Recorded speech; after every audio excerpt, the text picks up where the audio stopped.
राम राम कहे राम कहे राम राम कहे राम। राम जब तक थे अवधेश ने शरीर में प्राण धारण किया, राम नहीं तो अवधेश ने प्राणों का भी मोह त्याग दिया। और मानसकार कहते हैं संसार में जीवन का पूरा महत्व, जीवन का पूरा लाभ लिया तो अवधेश ने लिया, राम विरह में प्राण त्यागा तो मृत्यु का भी पूरा लाभ अवधेश को मिला। जीवन मरण भल दशरथ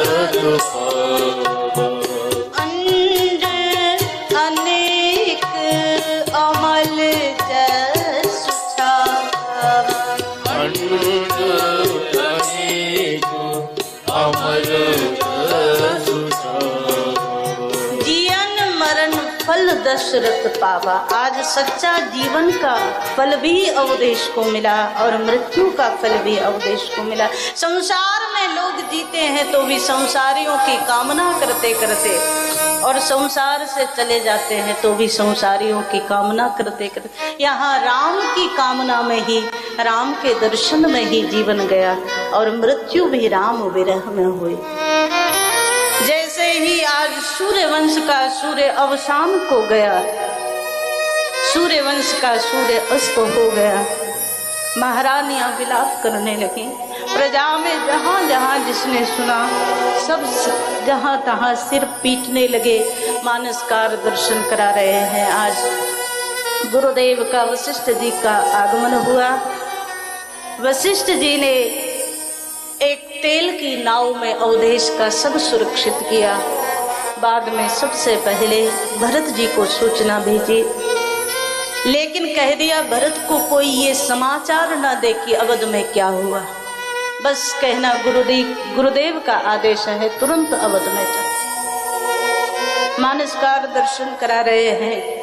भरत अवध से दूर है, लेकिन जब से अयोध्या में अनर्थ शुरू हुआ, षड्यंत्र शुरू हुआ, जब से कैकेयी और मंथरा की कुबुद्धि जागी है, और जब से अनेक अनेक घटनाएं जो घट रही हैं, भले ही दूर हैं भरत, लेकिन वहां भी भरत को नींद नहीं आती।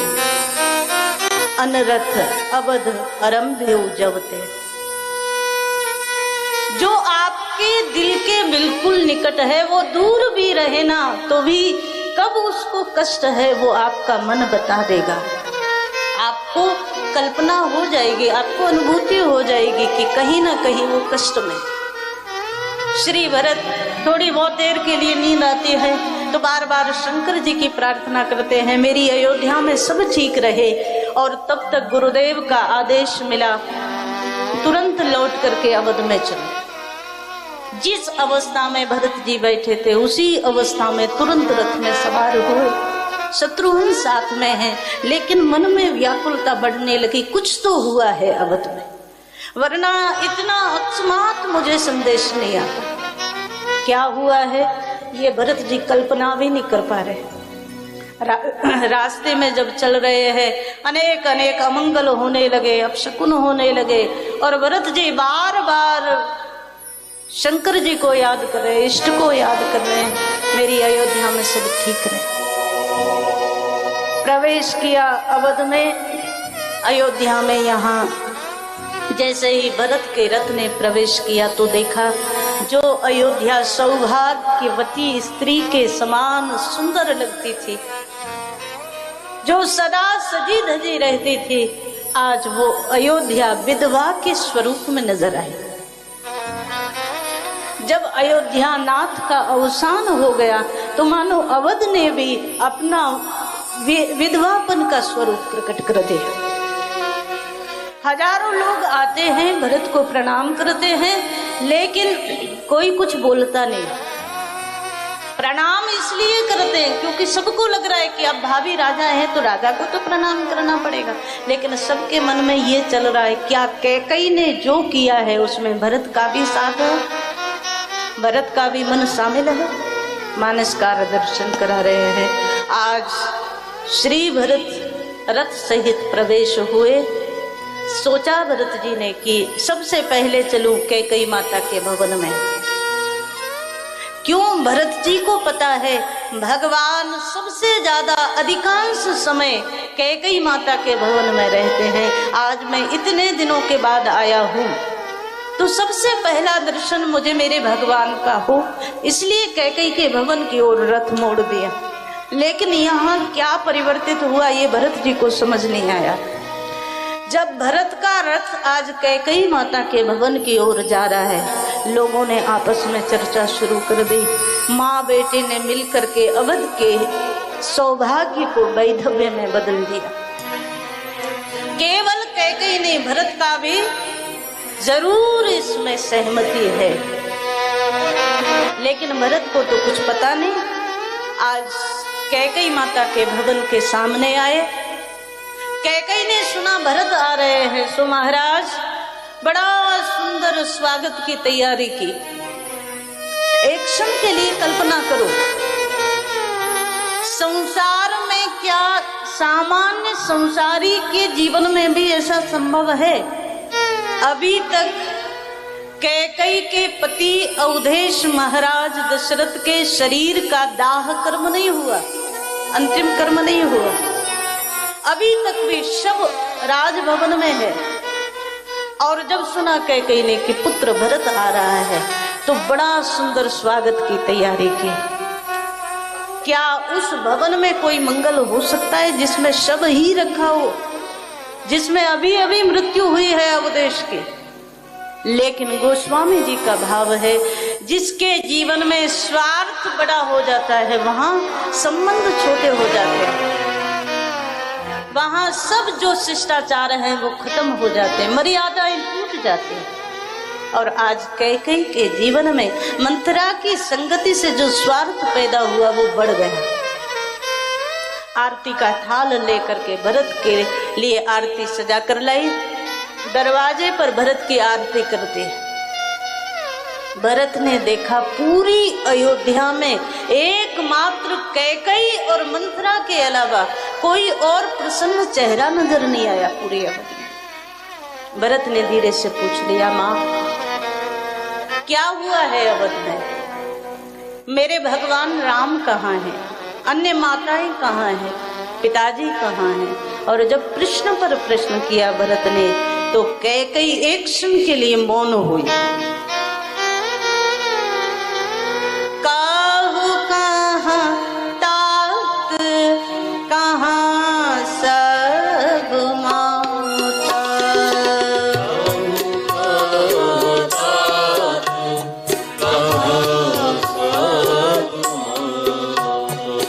कहू कहाँ तात कहाँ सब माता,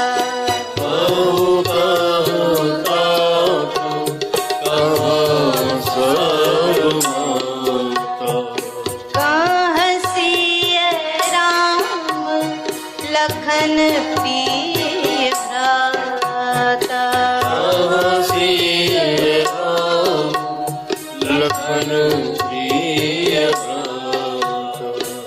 आज श्री भरत ने प्रश्न किए कि सब लोग कहाँ हैं? कैकेयी बोली, भरत भवन में आओ सब बताती हूँ। भरत जी ने कहा, माँ भवन में तो मैं तब जाऊंगा पहले मेरे प्रश्नों का उत्तर मिले। मैंने इससे पहले अयोध्या को इतना निराश हताश कभी नहीं देखा। केवल आपके अलावा अवध में कोई प्रसन्न नहीं है। आज केवल आपको पता था मैं आने वाला हूँ या सबको पता था? सबको पता था। तो मेरी माताएं मुझे मिलने क्यों नहीं आई? पिताजी मुझे मिले क्यों नहीं? मेरे भगवान श्री राम वो तो सबसे पहले मुझे मिलने के लिए आते। मेरे भगवान कहाँ हैं? और जब प्रश्न किया तो कैकेयी ने थोड़ा सा उदास चेहरा बनाते हुए कह दिया, भरत, सब कुछ बिगड़ने वाला था पर मैंने आज सब बना लिया। क्या बनाया? तो कैकेयी अब बोले है, तात बात में सकल संवारी। मैंने पूरी बात संभाल ली। क्या बिगड़ने वाला था और क्या बनाया?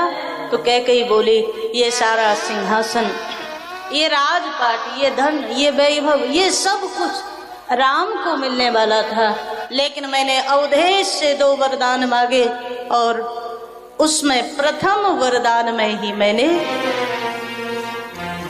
आपके लिए अयोध्या का सिंहासन मांग लिया। अवधेश इस बात को सहन नहीं कर पाए और आपके पिता महाराज दशरथ का असमय अवसान हो गया।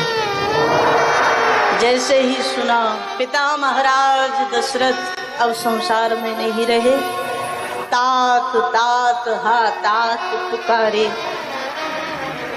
संसार में भले ही जब तक माता पिता रहे तब तक बच्चे माता पिता के महत्व को नहीं समझते, लेकिन जिस दिन दुनिया से माता पिता विदा हो उस दिन सही अर्थों में वो अनाथ हो गए। श्री भरत रोए हैं, मेरे पिता ने आखिरी समय क्या मुझे याद भी नहीं किया। पिता के लिए रो रहे थे, तब तक कैकेयी बोल पड़ी, एक वचन में, एक वरदान में मैंने तुम्हारे लिए राज्य मांगा और दूसरे वरदान में राम के लिए 14 वर्ष का वन मांगा। भरत, राम 14 वर्ष के लिए वन में रहेंगे, तब तक तुम्हारा राज्य, तुम्हारा शासन सशक्त हो जाएगा। तुम्हारे हित के लिए मैंने सब किया। और जब भरत जी ने देखा, जब भरत जी ने सुना कि मेरे लिए सिंहासन मांगा और राम जी के लिए वन मांगा, तो पिता की मृत्यु यद्यपि सबसे बड़ा कष्ट है भरत के जीवन का, लेकिन पिता की मृत्यु के कष्ट को भी भरत भूल गए 2 क्षण के लिए। तात तात हे तात पुकारे,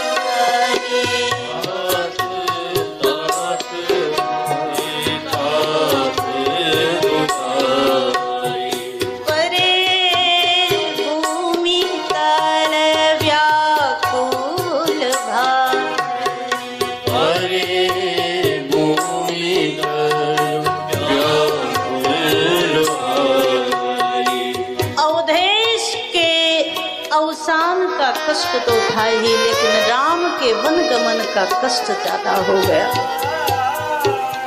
एक क्षण के लिए तो मौन होकर के बैठ गए भरत। कैकेयी समझाने के लिए आगे आई, भरत, जो हुआ वो अच्छा हुआ। सत्ता जिसके पास होती है, सिंहासन जिसके पास होता है, शक्ति जिसके पास होती है, संसार उसी के चरणों में झुकता है, और वो सब मैंने तुम्हारे लिए मांग लिया। कैकेयी जब आज ये बोल रही है तो भरत जी ने अब आश्चर्य से देखा कैकेयी की ओर। ये वही कैकेयी है जिसकी गोद में भगवान बचपन में जब राम जी थे तो कभी कभी कौशल्या माँ की गोद में रोने लगते थे और वो माँ लेकर के आती थी कैकेयी के पास और कैकेयी माँ की गोद में देती थी। मेरा राम सबसे ज्यादा सुख पाता है तो कैकेयी तुम्हारी गोद में पाता है। जिस राम को सबसे ज्यादा सुख दिया, जिस राम को सबसे ज्यादा प्रेम किया, आज ये वही कैकेयी है जिसने राम को वनवासी बना दिया। कैकेयी की स्वार्थ बुद्धि को देखा तो भरत अब बोले,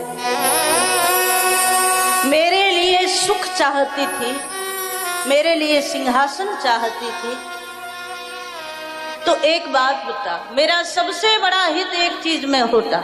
आज भरत बोले। कैकेयी ने पूछा क्या? भरत बोले, यदि मेरा सबसे बड़ा हित चाहती थी तो मेरा हित तो केवल इसमें था, जन्म से काहे न मारे से मोही। जब मैंने जन्म लिया था उसी समय मुझे मार दिया होता तो राम वियोग का कष्ट मुझे उठाना नहीं पड़ता। वो शायद मेरा सबसे बड़ा हित होता। जो पे कुरुचि रही तो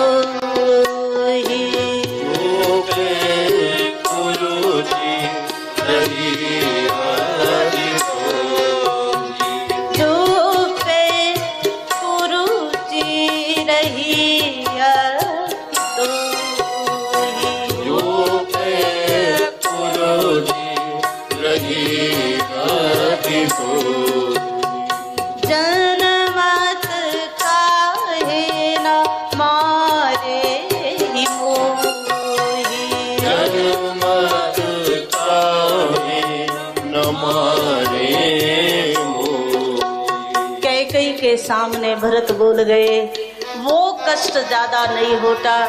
जब मैंने जन्म लिया था उसी समय यदि मुझे मार दिया होता तो ज्यादा ठीक। राम विरोधी बना करके संसार में जो आपने मुझे जीवन दिया है वो सबसे ज्यादा कष्टकारक है। हित हमार सियपति सेवकाई, मेरा सबसे बड़ा हित मेरे भगवान की सेवा में था और वही आपने छीन लिया। कहते हैं पुत्र के मन की बात को माँ से ज्यादा कोई नहीं समझ सकता, लेकिन आज भरत रोए हैं। मेरे मन में भी कभी ऐसी कल्पना नहीं रही कि मुझे सिंहासन मिल जाए। फिर आपके मन में ये कुरुचि कहाँ से आ गई? आपके मन में ये गलत बात कहाँ से आ गई कि मुझे सिंहासन चाहिए? कई फिर समझाने के लिए आगे बढ़ी। श्री भरत जी ने इशारा कर दिया कि बस आपको जितना मेरा हित करना था आपने कर दिया। मेरे भगवान को वनवासी बना दिया, मेरे पिता को स्वर्गवासी बना दिया। अब मुझे और किसी हित की आवश्यकता नहीं है। कई को कह दिया, जो हंसी सो हंसी मुंह मसलाई, तू जो है वो ठीक है, लेकिन आज के बाद कभी मेरे सामने मत आना। मेरा और तेरा जो संबंध है उसको तो मैंने कुछ कर नहीं सकता, लेकिन हाँ मन से आज से मैं तेरा त्याग करता हूँ। कई को बोल दिया, जो मेरे भगवान को कष्ट देने वाले हो उससे मेरा क्या संबंध हो सकता है। कई पुकारती रह गई। भरत ने कह दिया कि आज से सेवा करने आऊंगा, लेकिन सेवा का भाव सिर्फ इतना रहेगा कि मेरे स्वर्गीय पिता की धर्मपत्नी है, आप अवध की महारानी है, उस रूप में सेवा करूंगा, पर कभी माँ कहकर नहीं पुकारूंगा। भरत ने सबसे बड़ा संबंध जो होता है, हमारे यहाँ कहा गया है कि पुत्र कुपुत्र हो सकता है पर माता कुमाता नहीं होती है। पर आज भरत बोले, क्या संसार मेरी माँ को देखकर भी यही कहेगा कि माता कुमाता नहीं होती? मेरे भगवान ने कौन सा अपराध किया था जो तूने वनवासी बना दिया?